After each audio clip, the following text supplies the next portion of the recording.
Sorry. Yeah. Yes. Okay. Thank you very much. First of all, I would like to say a few words from Professor Patyi. He really regrets not to be with us today due to official work, but he wishes all of us a very nice conference and discussion. So this is the few words I wanted to tell all of you from his part. And secondly, I would like to note, I also noted Conrad and Professor Mateusz, who will, after the opening and after my presentation, he will give the floors and close the conference, because also Gábor, Hulkó, and I have official obligations from 5 o'clock. Now Przemysław is, I think he is back from the US. Now I am in Rome, teaching in Rome. So this is the reason I also need to leave a bit earlier. So thank you for your understanding too.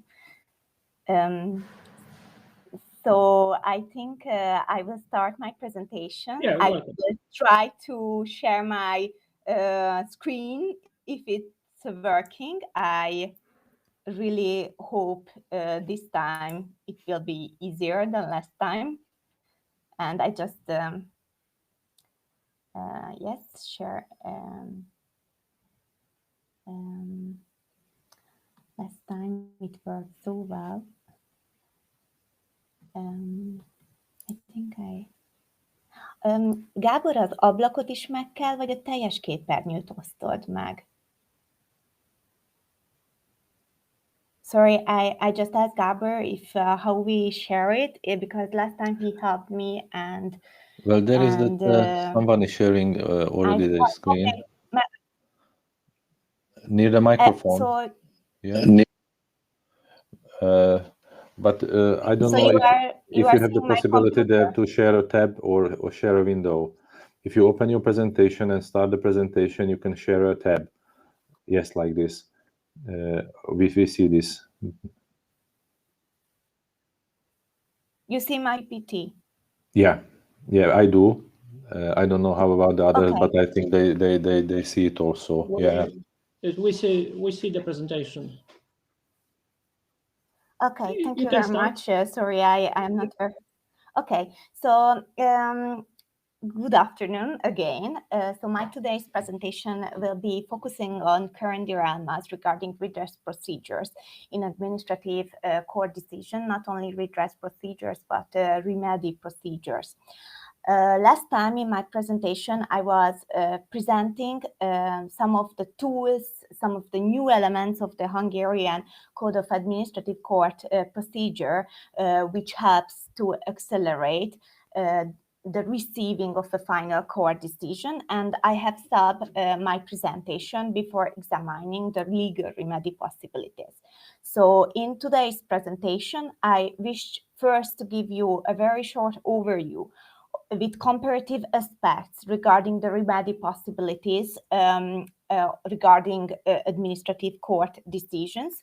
And secondly, I would like to note few elements regarding remedy possibilities, remedy system, which helps to accelerate the procedure. So first of all, I shall underline that in the Hungarian Code of Administrative Court Procedures, there are 3 remedy possibilities regarding administrative court decisions, first instance administrative court decisions. These 3 procedures are the following. These 3 remedy possibilities are the following: the appeal procedure, the review procedure, and the retrial procedure. So if we want to regroup remedy possibilities, we can find the so-called normal remedy procedures, which can be launched against a non-binding court decisions. And there are some so-called extraordinary remedy possibilities, which can be used against binding court decisions. The appeal procedure is a normal remedy possibility. Meanwhile, the review procedure and the retrial procedure is an extraordinary remedy possibility in Hungary. We will focus today mostly on the appeal procedure and few aspects of the review procedure and their rules, which are accelerating the procedure, as the retrial procedure is very similar for the so-called reopening procedure in the Polish Administrative Court Procedure Code. So the appeal procedures. The appeal procedures are special procedures because they can only be launched against first instance court decisions, and they can only be launched if there is a violation of law or a deviation in question of law regarding a previous decision of the highest court, the Curia. It can only be launched, only be used, this procedure, if there is no administrative procedure before. For example, if there was an administrative contract and then there was no administrative procedure before, and then you can use this possibility, this appeal procedure against the court decision regarding this administrative contract. And it can only be also used this appeal procedure if an act, a legal act, states that there is the possibility to use this remedy procedure. And this also fastens the whole procedure to get your final court decision. I also noted that there is a very important role of the first instance court in the appeal procedure. Why? First of all, because this first instance court examines formally first the appeal. For example, if the appeal is submitted late, the first instance court has the possibility to reject the appeal. So the first instance court can decide more efficiently, quickly, whether the legal conditions for the merits of the appeal are met, as it has all the documents of the given case, and already this first instance court know the case. Thirdly, we shall note that the second instance court, which are generally the Regional Court of Appeal of Budapest, can decide on merits of the case. So, if the court decision, if the judgment challenged in the appeal is in compliance with the law, or the infringement involved did not affect the merits of the case, the court of the second instance will uphold the contested judgment. But in event of there is an infringement, the court of second instance shall amend the judgment of the court of first instance as a whole, and also it can be in part, by upholding setting aside certain provisions of the judgment. So there is the possibility to amend the first instance court judgment in the appeal procedure, and this also fastens all the court procedure to get the final decision, which are binding all.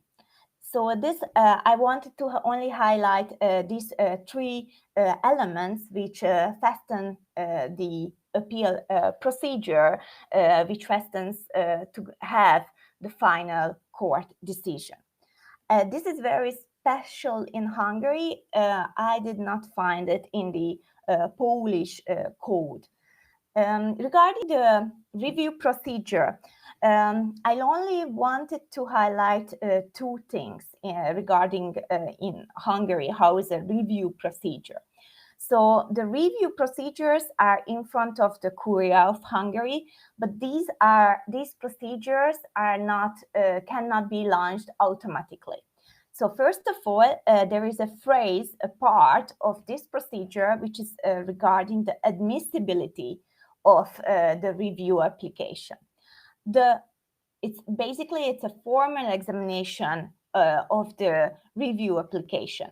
The Curia shall find the review application admissive if reviewing the violation of law that affects the merits of the case and it is justified by need to ensure the uniformity of jurisprudence or there is a need for further development, or due to a special gravity of a social relevance of a legal issue raised, or due to a need of a primary ruling procedure in front of the Court of Justice of the European Union, or due to the fact that there might be a violation of applicant's basic procedural right or other procedure violation affecting the merits of the case, or because the decision contains the provision that deviates from the published case law of the Curia. So first, these should be noted by the applicant in the review application, and this is firstly examined in the review procedure.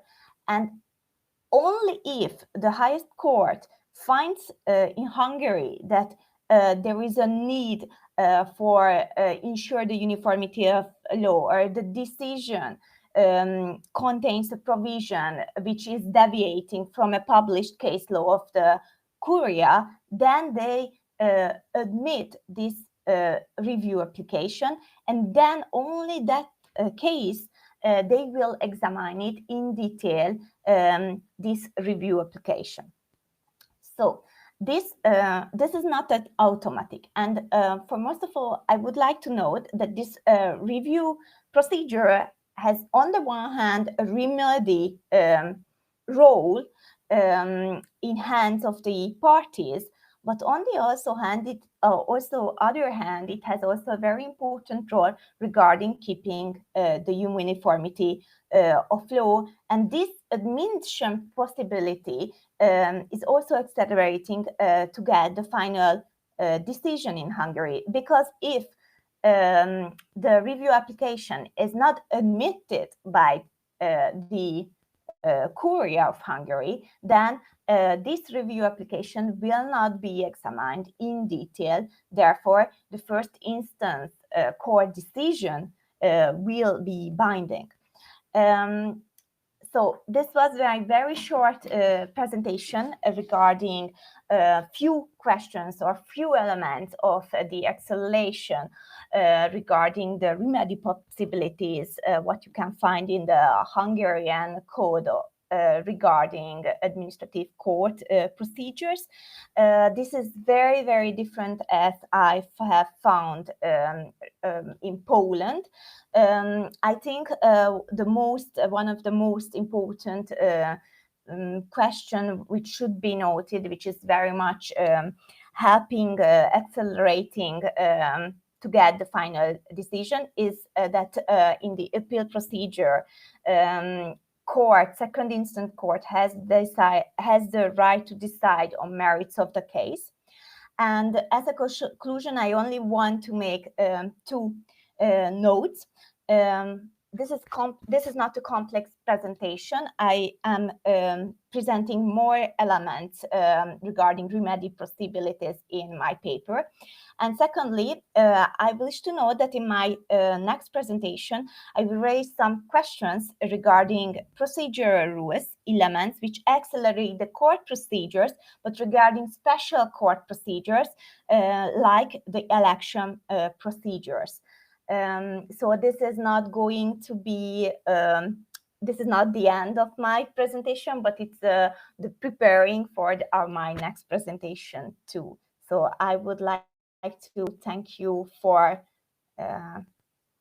having the possibility to present first, and I hope you heard everything. Yeah.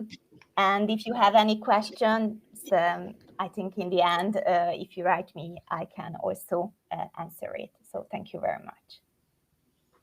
Thank you, Dr. Kitti. Dr. Pollák, I think that we could Gábor Hulkó, Dr. Gábor Hulkó could start like a next speaker. Yes, thank you very much, dear colleagues. Thank you letting me speak also in the beginning of our workshop. As maybe you can also see, I'm sitting in a hotel room, so I'm also not really at home, but nonetheless, I would like to follow up with the presentation a little bit of North from Hungary, and it is a case study, or respectively, it is the second part of my research in a research group, which deals with the creation, the jurisdiction, and the effectivity questions of the Supreme Administrative Court in Slovakia, as this is the youngest administrative court which was established like a year and a half before. So it is absolutely fresh. It is part of a bigger judicial reform which was done in Slovakia, also criticized by quite a lot of people, but it is very interesting from that part that there has to be, or there was a transformation process, because the Slovakian system was like that. It knew the Supreme Administrative Court, which worked like for 30 years, and at the moment there are two Supreme Courts, the Supreme Court and the Supreme Administrative Court. So basically there is a split. Of course, this was not without conflicts between the judges also on board, between the courts also. So therefore it is an interesting procedure, or interesting process to research also from this point of view. But also at the second part, or the second part of my research, I plan to make interviews with some of the judges at the Supreme Administrative Court. What are their experiences with the existing of the court, or what are their experiences with transformation, and of course with the effectivity of the court. So I would like to share my screen, like Kitti did a Chrome tab. This is the presentation. I hope that you can see me. Or not me, but my presentation. Yes, we can see. Thank you very much. So today will be a little bit of a history, or a historical perspective from my point of view, or from me, because I think it is quite interesting to look at the basis how the Supreme Administrative Court in Slovakia was created. That is the first part of my presentation. The second part deals with the proposal of the law, or basically with the law which introduced the judiciary reform in Slovakia. Their main aims, what was the main process of the judiciary reform in Slovakia, as it was quite an important part of the new governmental program when the new government came to power. And I would like to finish with the jurisdiction of the Supreme Administrative Court, the newly created Supreme Administrative Court. So there are basically there are two important dates from our point of view in Slovakia. There is some history also in Czechoslovakia, or before the First and before the Second World War, in the Czechoslovak state, but sometimes it was chaotic, and the two world wars and the socialistic regime was not very kind to the court system in that way that they would pursue the legality of administrative acts. So the change came, of course, as we know, with the change of the regime, and the quite important date was also 1993 for Czechoslovakia, as in 1993 the Czechs and Slovaks separated, and an outstanding Czech state and an outstanding Slovak state was created. So this was the creation of the court system in Slovakia. The basic of the system, you can see, is this also on my presentation, were district courts, which were supplemented by regional or county courts, and the whole the whole hierarchy of courts was then ended by the Supreme Court. The Supreme Court was a general court, and all the courts were general courts. And in the beginning, in 1993, there was not much of a debate about administrative justice or administrative judiciary. Later, it is very interesting that in Czech constitution, also in 1993, there was implemented, or there was written down, that a Supreme Administrative Court is a part of the Czech system of courts, but in Czechia, or in the Czech Republic, almost 10 years, 15 years gone by, and the Supreme Administrative Court was not created. There was no such provision in the Slovak constitution. And there was not much debate about this, because generally the system was that in the system of courts, which were, as I told you, general courts, there were also judges which dealt with administrative issues. However, it had some very serious applicational problems which came out in the latest years, in the latest 5 years. Basically, very big problem, applicational, practical problem was with local government ordinances, as the control over local government ordinances as an ultima ratio, as an end ratio and means were the courts, and the courts had very little experience with local government ordinances. There were quite a lot of mistakes, and the local governments did very well. They used the system in a very interesting way, I might add, but not in every time very in a legal way. Also, there was a problem with elections, with election oversights, because the court responsible for election matters was the Constitutional Court.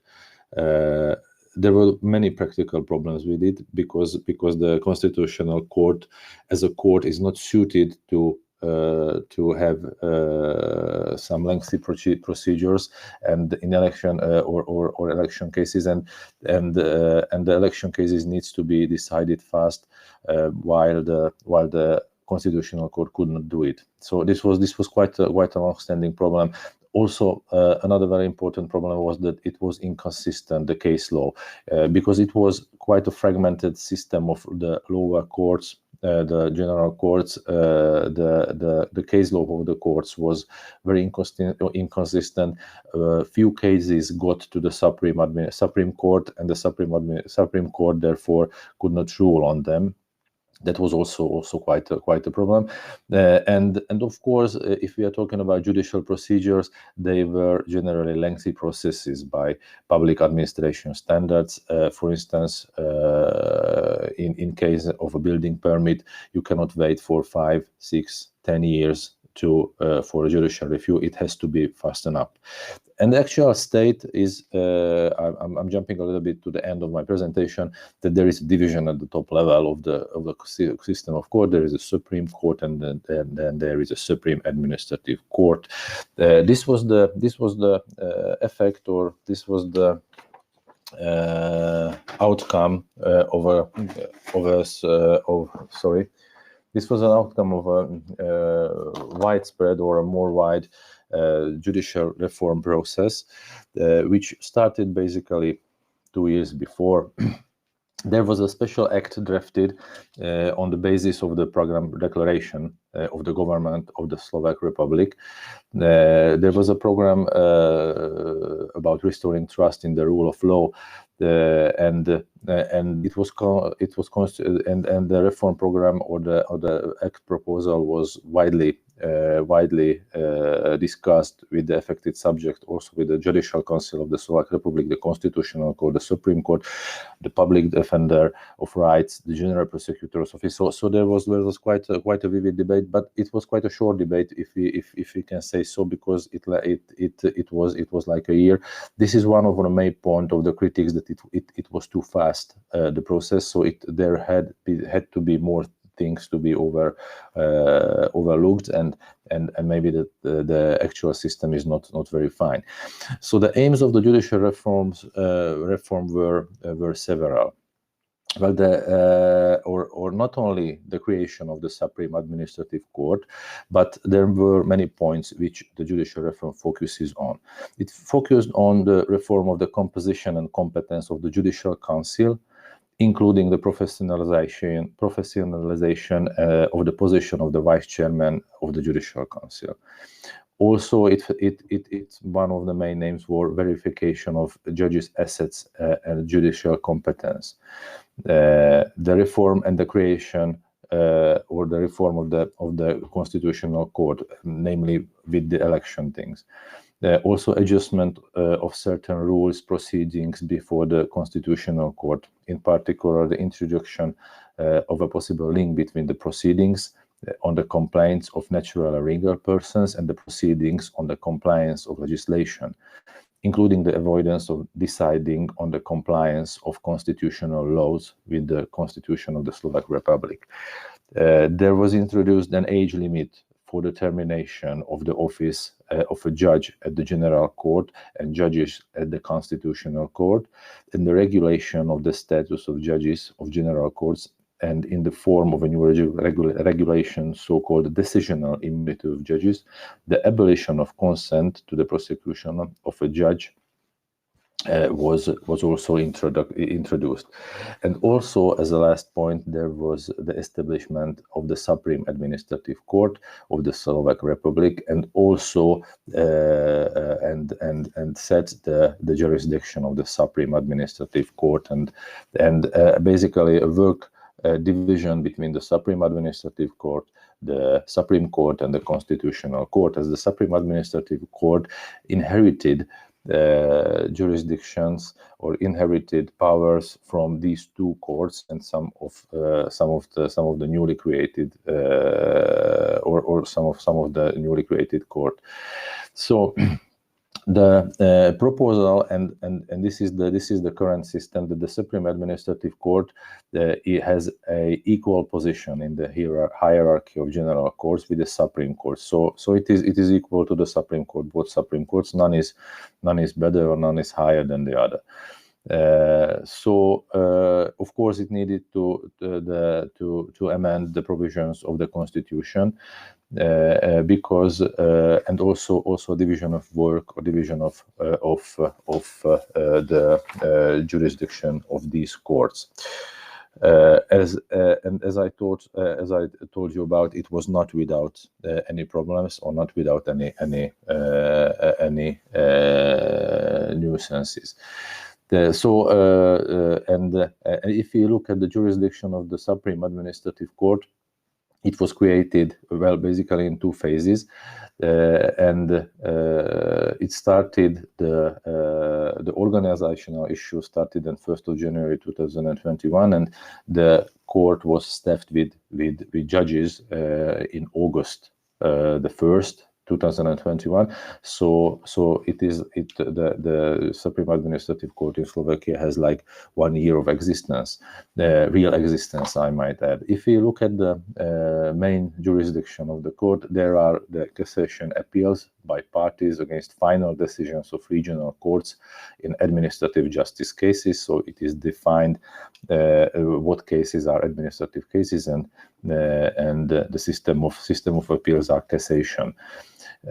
Also against administrative actions of the Committee of the National Council of the Slovak Republic for reviewing decisions of the National Security Office. So this is a special type of jurisdiction which deals with a special type of body with the Committee of the National Council of the Slovak Republic.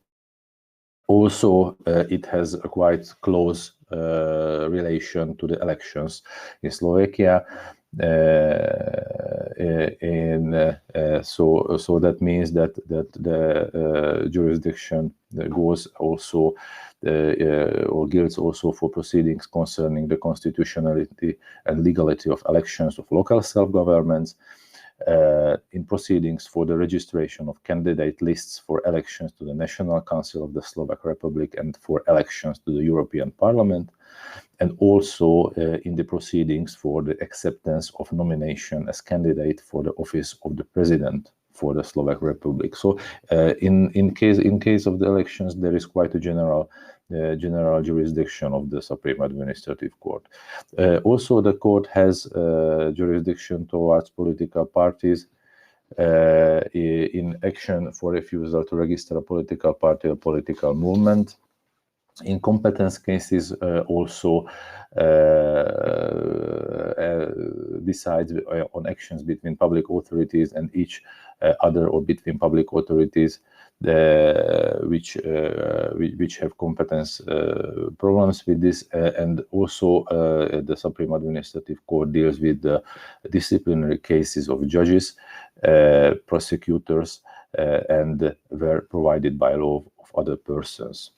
So we can see that the jurisdiction of the court is rather wide, and it deals with quite an interesting array of questions, or some of questions, and therefore, as I told you before, there were quite an interesting debate with among the Slovak. Quite a debate between in the Slovak judiciary and also on the political scene.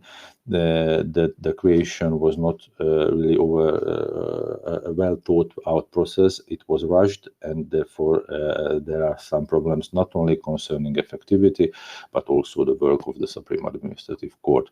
But that will be a case for my next presentation. Thank you very much for your attention. Thank you for your presentation. We can see some similarities to Polish administrative court and some differences. The next presentation will start Agata Kosieradzka-Federczyk, the criterion of access to an administrative court and the type of activity of the administration. Please, your floor is. Okay, thank you. And now I will try to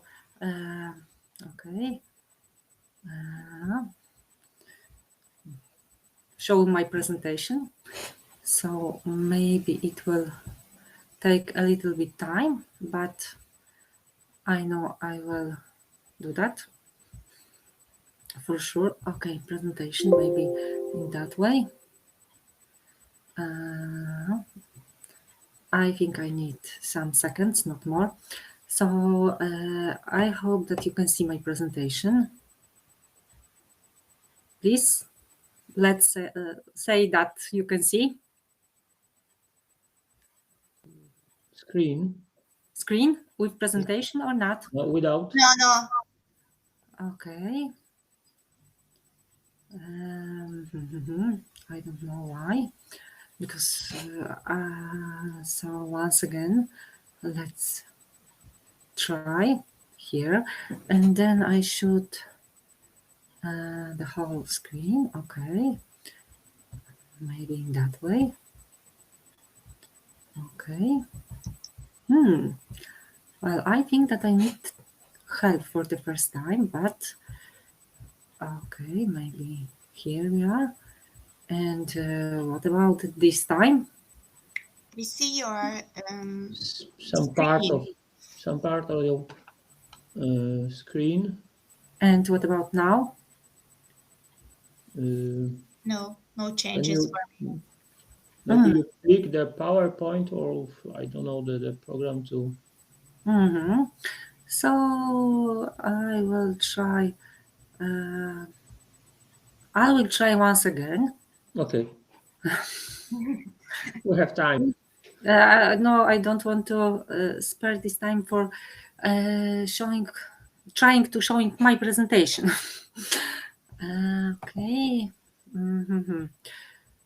Usually it worked very well. Okay, and maybe this time it will be better. And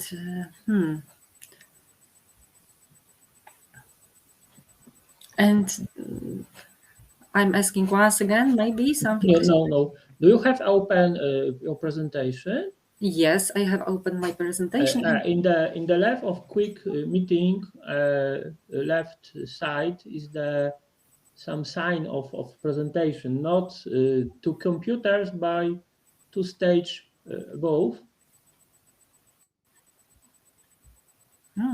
And now nothing has changed.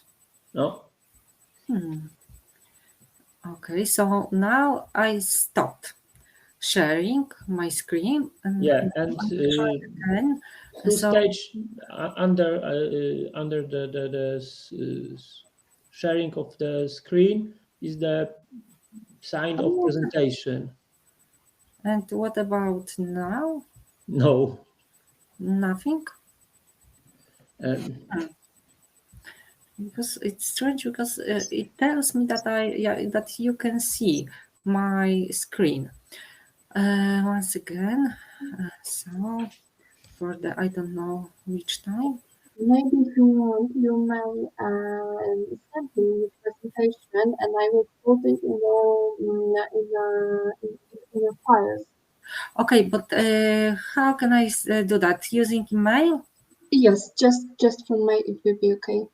Okay, so please tell me your email, and I will send as yes. Yeah, can you give me your email? Yes, I'm writing to you, and you could send me the response. Okay, so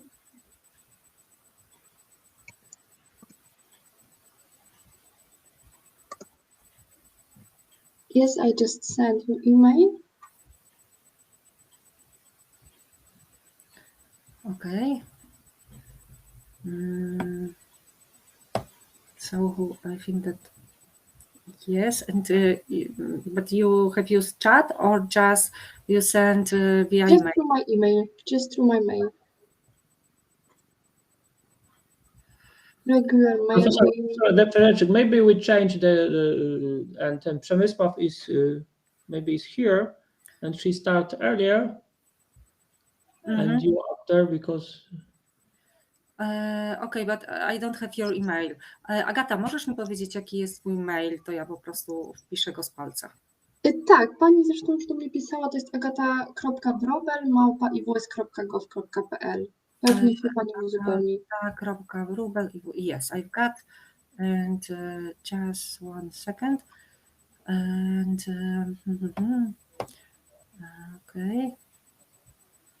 okay, presentation, and now.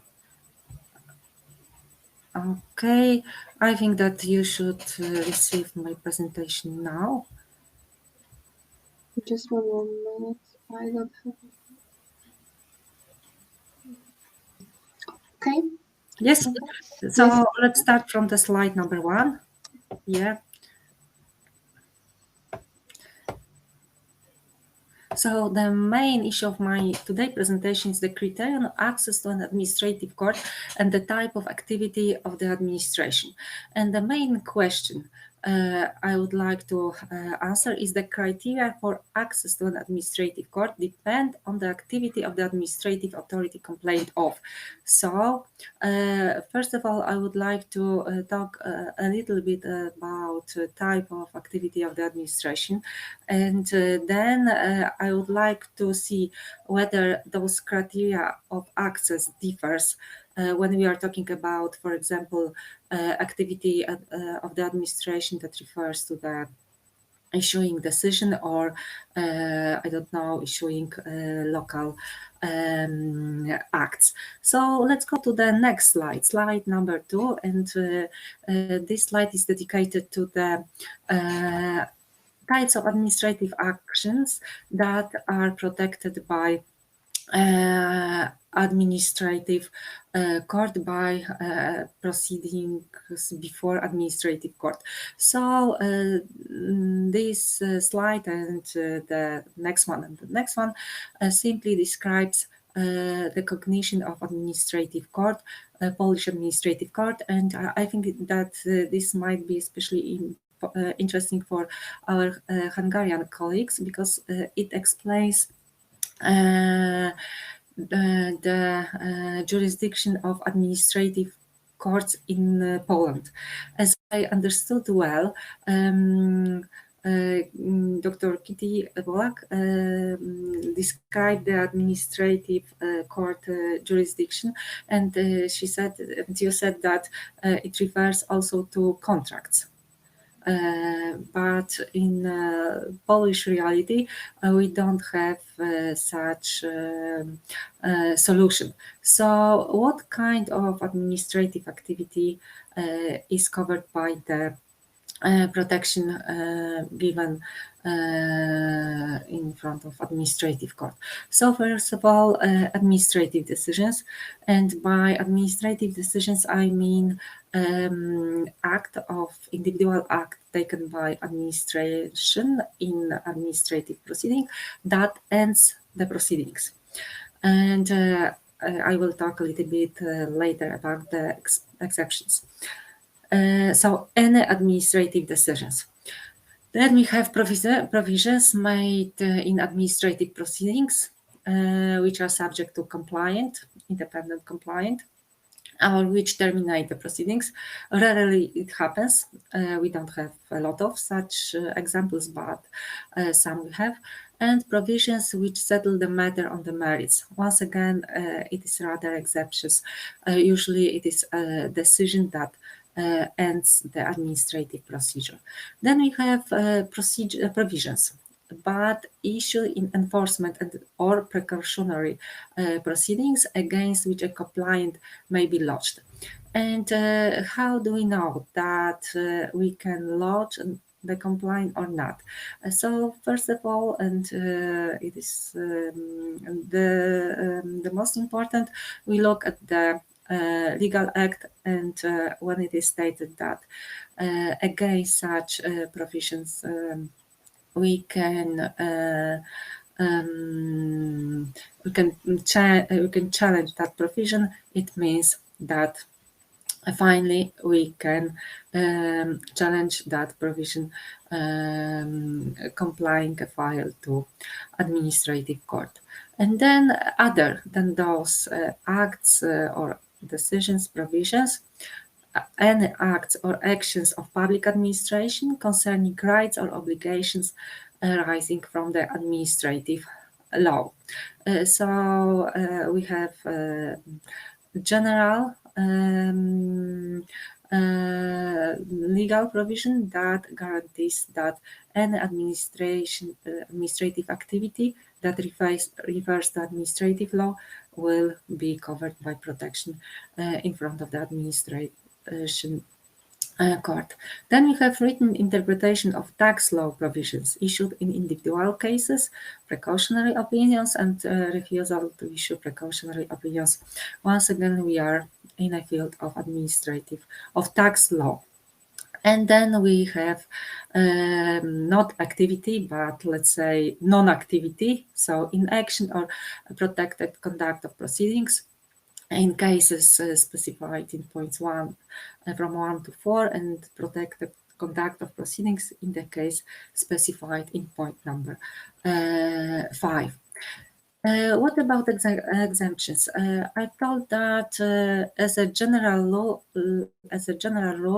from any administrative decision, one may appeal to administrative court. Of course, not directly, because we have two-stage proceedings before administrative authority, once again as a rule. But finally, when decision is issued, one may ask the administrative court to check the legality of the decision. As you know, in Poland, we have a cassatory model. So what administrative court does is the control of the legality of administrative decisions. And I think that in this rule that comes from constitutional provisions comes some exemptions. So first of all, some as an examples. I would like to mention about matters concerning public procurement. I would like to mention about antitrust and consumer protection matters. Once I would like to just repeat, they are not covered by the jurisdiction of administrative court. They are covered by the protection given by the Court of General Jurisdiction. Then comes employment law cases, including those involving civil servants, university employment. Dr. Kitti said that she is in Rome. As I know, in Italian law, all scientists employed at the university, the contract goes under administrative court, not to Court of General Jurisdiction. So goes to, as I remember well, to Tribunale Amministrativo Regionale, so the court of the first instance. Then we have social insurance matters that are covered once again by the Court of General Jurisdiction, and of course other matters. In those cases we need judgment in merit, and it is one of the many reasons that those cases goes directly to the administrative court. So please change the slide to number 3, and it was those all exemptions I've just talked about. And could you switch to the slide number 4? So thank you. And let's come back to other cases. Before I concentrated on individual cases, and now I would like to go to the next issue, challenging other acts, so not necessarily issuing in individual cases. So we are talking about the acts of local law, of bodies of local self-government units and territorial bodies of a government administration. And when we are talking about acts of local law, for sure the most important, I think one of the most popular, it is the local development plan that can be challenged in front of administrative court, not any other court. And then we have acts of bodies of local self-government units and other associations undertaking matters of public administration.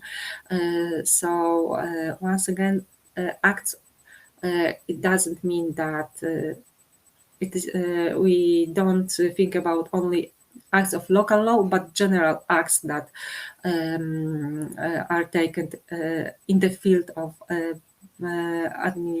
administrative law. And the last point, number 8, it is quite important. It refers to the acts of supervision over the activities of local self-government bodies. As such supervision, the rules of such supervision are placed in Polish constitution, and according to Polish constitution we have first of all voivodeship, that it is plays the role of authority that supervise local self-government bodies.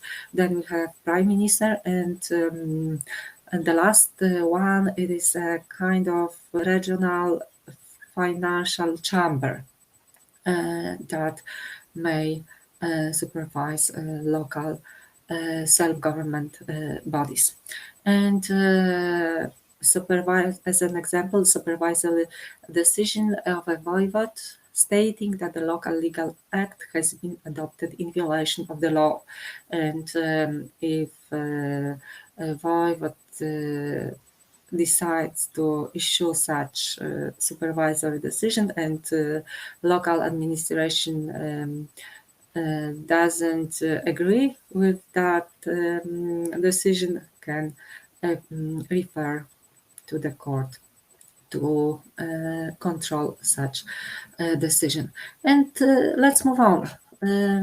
when we are talking about the criterion of access to administrative court, we are talking about the legitimacy, and this legitimacy I divided into separate categories. The first one is material legal and the formal legal, and as a material legal is concerned, so anyone with the legal interest, and the formal legal. And here we have some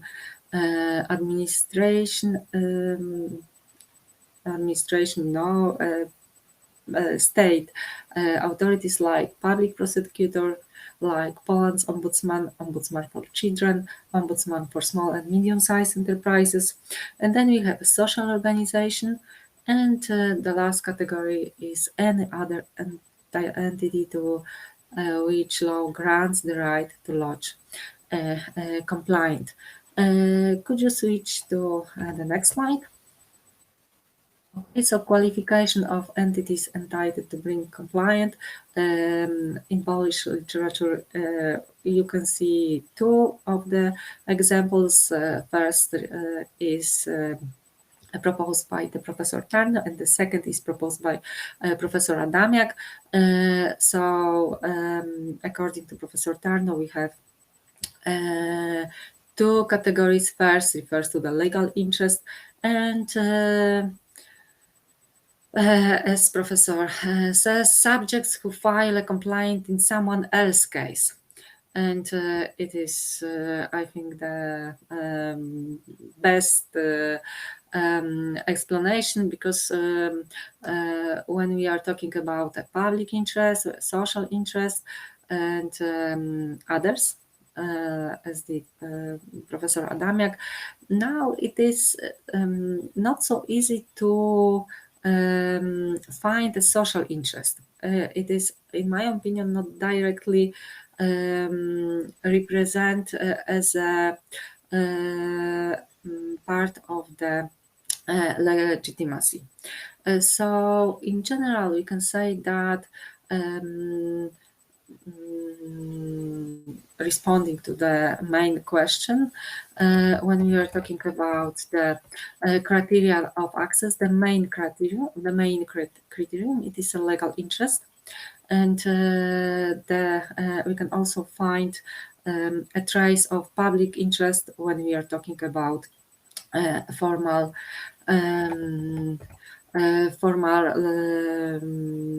legal legitimacy. And when we are talking about legal interest, please can you switch to the last slide? As you can see, I wanted to show you two examples of the Polish Administrative Court, Supreme Administrative Court judgments. Both are very old, and it means that this legal term has a very rich but also very quite old idea what is legal interest. And I think that the judgment you can see as the second one from 1984, it is very famous and very often cited in many other judgments, but also in scientific literature. So we are talking about having a legal interest is tantamount to indicating a provision of law. It is the most important part, and as you can see, other judgments, in my example, from 1996, it develops the idea of legal interest. So this legal interest must be owned, must be individual, and resulting from a specific provision of law of general applicability. So thank you for the attention, and thank you for the patience, for the inconvenience of regarding my presentation. Thank you, Professor Federczyk, for your presentation about jurisdiction of Polish administrative courts and about American solution in administrative cases behind the court will be presented by the Przemysław Ostojski. Floor is yours. Yes. As far, and for the possibility to take part again in this very interesting, our very interesting meetings. And as you said, Mateusz, my today topic is standard of judicial review in the antitrust cases in the United States. And can I play this? Hello? Can yes, you hear we me? have your presentation. Yes? We see. Okay. Yes. So when it comes to the general overview of the US antitrust enforcement process, it should be indicated that on the federal level, the antitrust laws in the US are enforced by two dedicated federal government agencies. First of all, the very important agency, the Antitrust Division of the US Department of Justice. And the second one, also very important with great tradition, the Federal Trade Commission.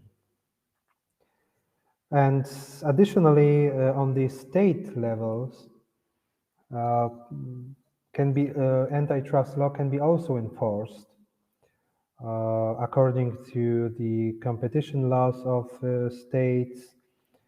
They are also enforcing the federal statutes, and sometimes they work together to bring cases, together also with the US Department of Justice and Federal Trade Commission.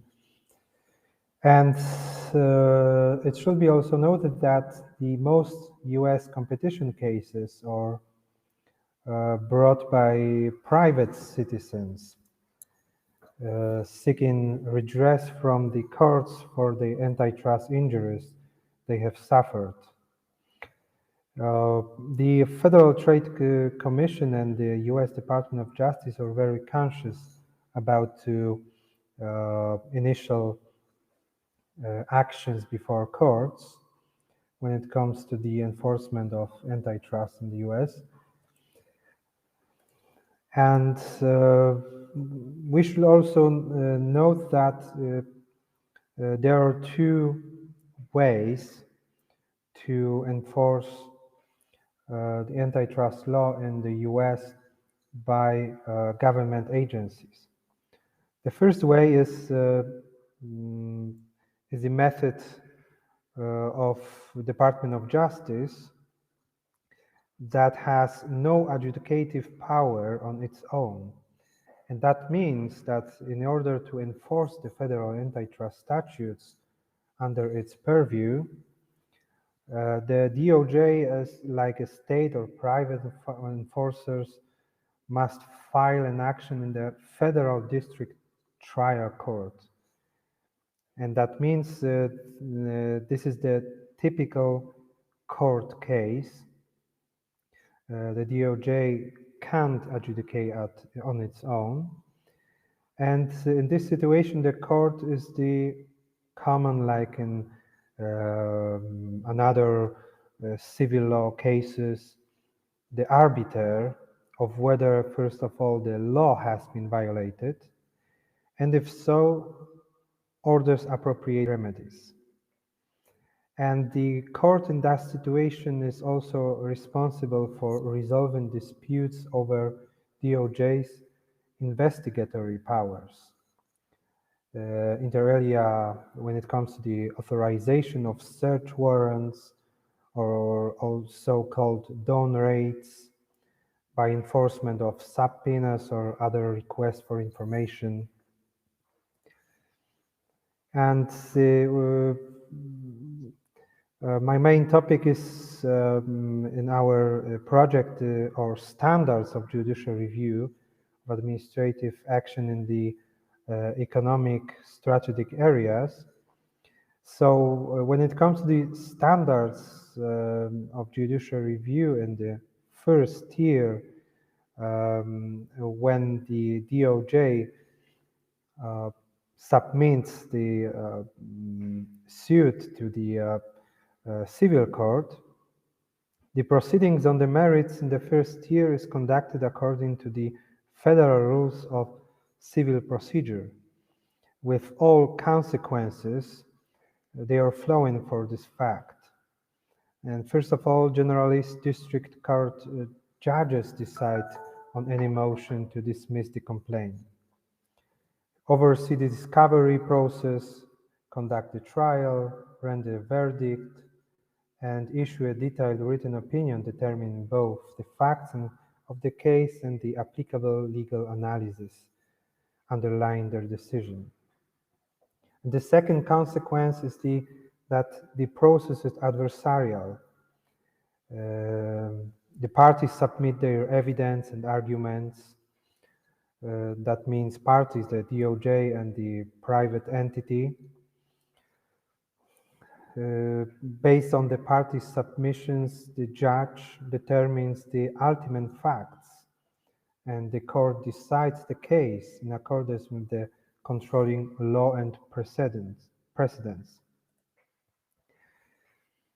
And from the district court opinion, either side may appeal the case to the circuit court, that means to the appropriate appellate court. And this is also the standard that in the appellate proceedings, question of law are reviewed de novo with no deference, but at the same time, findings of fact are reviewed under the clear error standards. And the second way to enforce the antitrust law in the United States is the method conducted by the Federal Trade Commission. The FTC can and frequently does enter the federal court system as a civil litigant in much the same way as the Department of Justice. So in the main cases, the Federal Trade Commission initiate an action before the district court. The district court, that means the court of first instance. But it is also very important that Congress also has entrusted the FTC with an additional internal adjudicative process. And in brief, this proceedings is very similar to the court proceeding and brings the initial investigation, then adjudication proceedings, and then enforcement proceedings under the control of the agency, and provides a number of due process safeguards and the right to appeal to the federal circuit courts. In this litigation, what in nature is an administrative litigation, when the FTC determines that it has a reason to believe that an antitrust violation has occurred, it can vote to issue an administrative complaint. And this complaint is normally referred to an administrative law judge, this special institution in the American law legal system. And the administrative litigation that follows closely resembles a trial in a federal district court, as I mentioned. And the administrative law judge performs the same functions as the federal court judge. And from that initial decision, either side may appeal to the FTC itself, what can be tricky for us as European lawyers.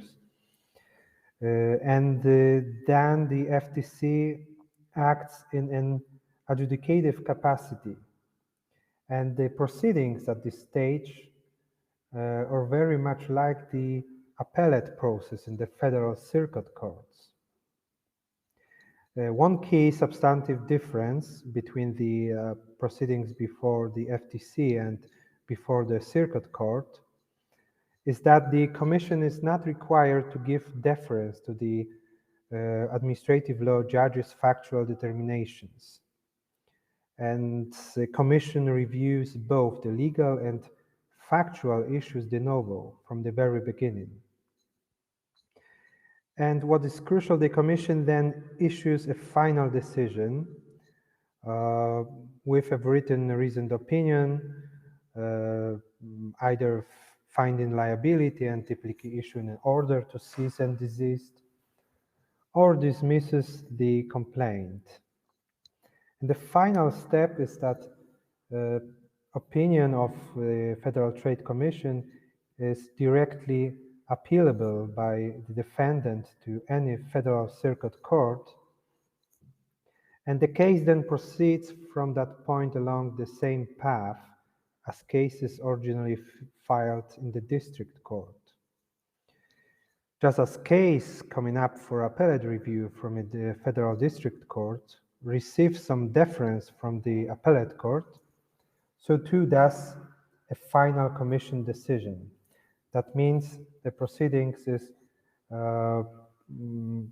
contains the same standards with deference as the proceedings before the Circuit Court. And specifically, the appellate court reviews question de novo when it comes to the question of law, and will not disturb factual determination of the Commission that are supported by substantial evidence. So I'm conscious that it can be new for you, dear colleagues, when it comes to the American law system, but I hope it was especially interesting for you, and we can continue this all issues in the future. And for today, thank you very much. I'm looking for the last lecture of you, Mateusz. So see you soon, you all. Yes, thank you very much, Przemysław.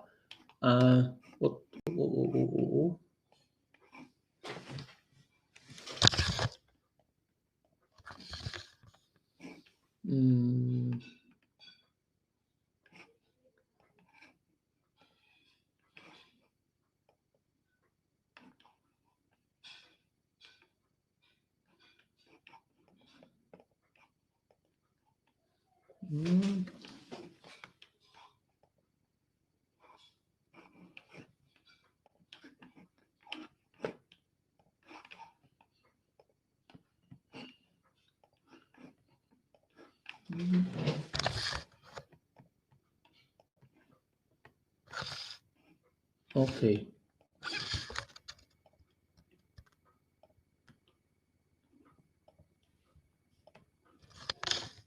Do you see my presentation?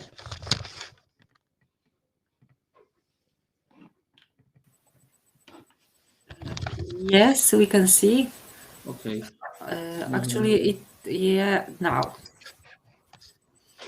Okay, in the last end of the seminar, how the Professor Ostojski said, I present my remarks on audience participation during the online hearing in Polish Administrative Court.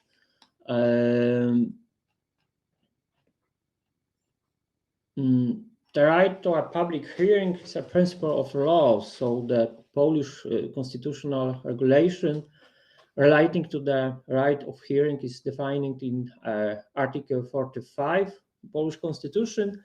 In the light of the first paragraph of this article, everyone shall have the right to a fair and public hearing of his case without undue delay before a competent, impartial, right to a fair and public hearing in case. Publicity, indeed, a conditional category that can be limited within the limits set by paragraph 2. Second, concerning morality, state security, public order, or protection of the private life of party or other important private interest. The limitation of public does not affect the publicity of the judgment which shall be announced at publicity.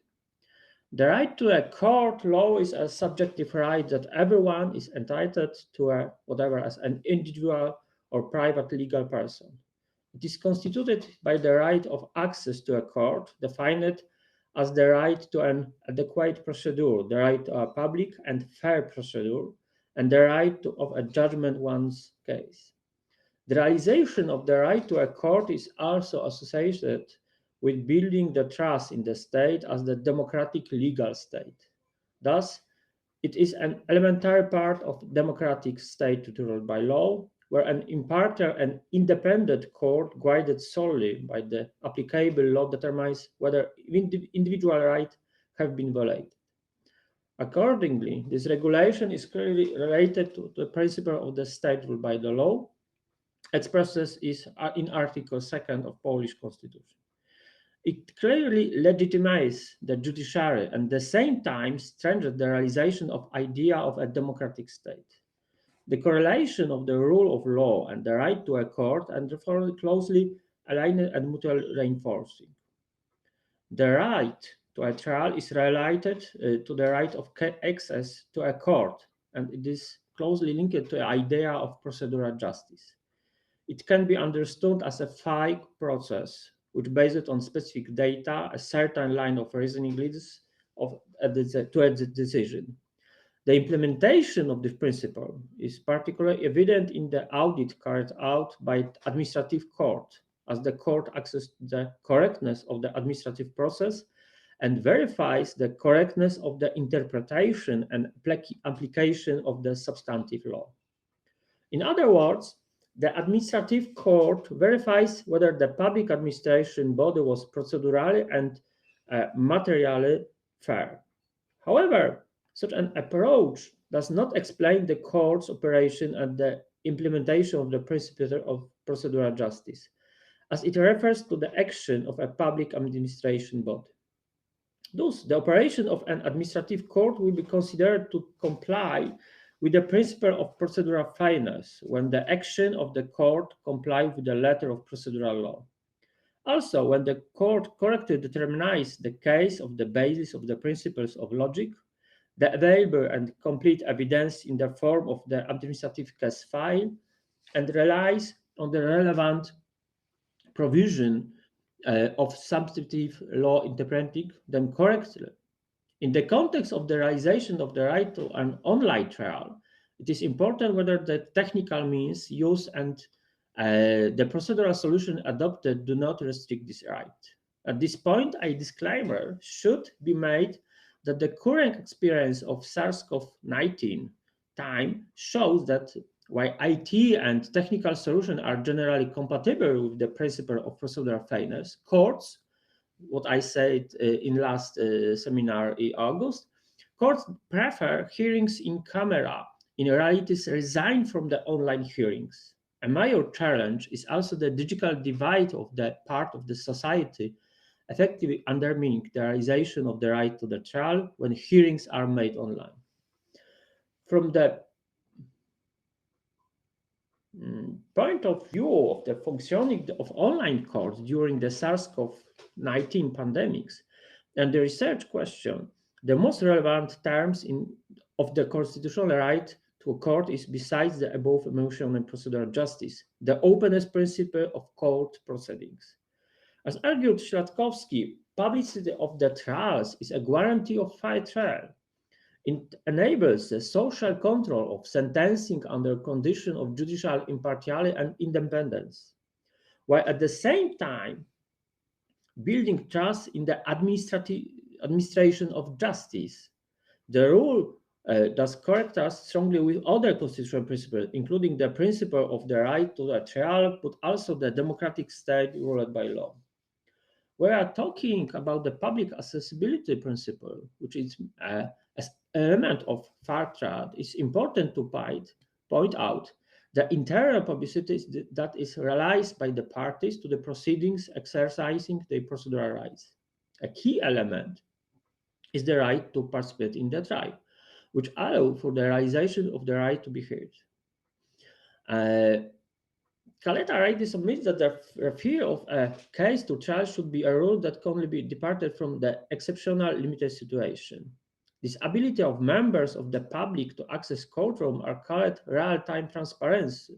Thus, the constitutional empowerment to limit publicity, expressed in Article 45, paragraph 2 of Constitution Poland, should be read narrowly, so as not to misrepresent the principle itself, and so that the exception would be of an extraordinary and not an everyday nature. Magdalena Sieniuć points out that the legislator deliberately considers the value set out in Article 96, paragraph 1st, Procedural Administrative Court Act, such as morality, state security, public order, or the need of protect facts constituting classic information to be more important than the principles of openness. Such an approach clearly defines the limit of exclusion of openness.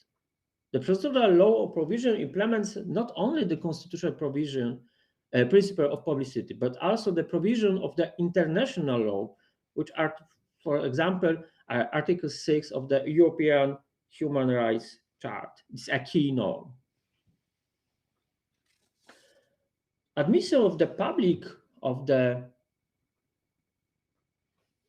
online court is element of external disclosure.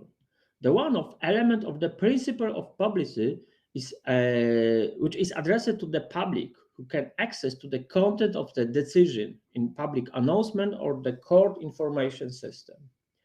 In the case on the online court, the challenges is the participation of the public in the online public hearing. This issue does not arise directly from the provision of Special Act, COVID Act, Article 15 ZZS4 or Article 94 for Procedural Administrative Court Act. Article 95 Procedural Administrative Court Act implies that admission of the public hearings held in the court is open only to persons of legal age, in addition to the parties and other participants. In exceptional cases, the proceeding judge may authorize the presence of minors. Admission of the public to the courtroom is an implementation of the principle of disclosure to the public, which is a practical implementation of a constitutional principle of publicity.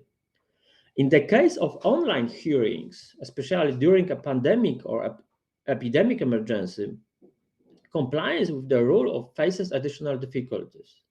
Sanitary restriction oblige court staff to allow a limited number of people into specific courtrooms.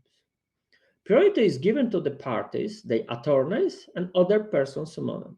When a court is sitting in the one courtroom, the attorneys are in another courtroom or a legal office. There may not be enough courtroom available. It should be borne in mind that there are many cases pending in the courts in parallel, and that case lists are set at the same times and the same days, only in different courtrooms. Therefore, there are a danger of limiting publicity or for lack of space. Of course, being able to watch and listen to the trial online is an excellent solution to the situation. However, there is one catch. The request of admission to the electronic hearing must be made 3 days before the court session. A request for a link to the WebEx portal is allowed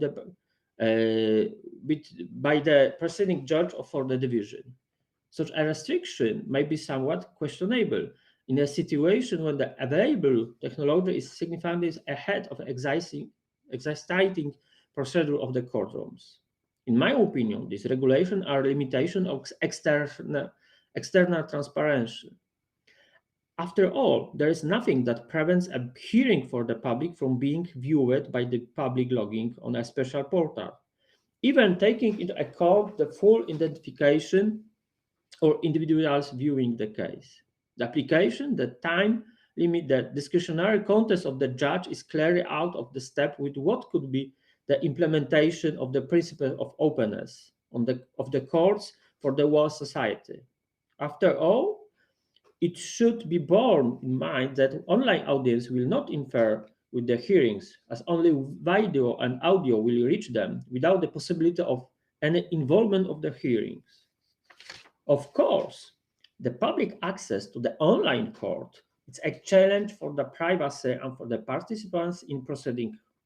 Therefore, the procedure should be adapted to a new technology in this area. Another form of identification, not by showing the ID to the camera of the parties and other participants, is the hearing is necessary. Also, access to the case file for the evidence must be limited to the parties, excluding the public. The court must have tools to manage to protect privacy of the hearing online. Also, the duty of protect privacy is applies to the parties, in particular professional attorneys. They need to know how to ethically and lawfully share information that may be private during online hearing. They need to know where the boundaries of privacy and openness lie. Online transmission is an easy way to implementing the principle of external transparency in a trial before an administrative court. It should be considered where registration of the public is really necessary, and if so, whether it should be facilitated and simplified to a minimum. In my opinion, broad access to the transmission of proceedings before the administrative court will be not only serve to purpose of the court transparency, but it will also indirectly affect the public administration, whose activities are subject to assessment for legality by the administrative court. And the assessment will be public and open to all citizens. They may contribute to improving the quality of administrative decision. Thank you for your attention.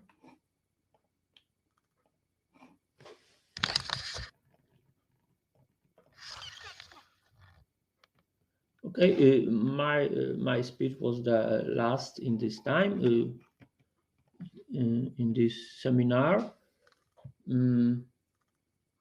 If we have some question, we can discuss, or I don't see so. Thank you for your participation in this seminar. Thank you for your speech, Przemysław, Agata, and see you in the next seminar, or in the October we will see in seminar online. Yes. Thank you. Thank you. Goodbye. Goodbye. Thank you very much. Bye. Bye.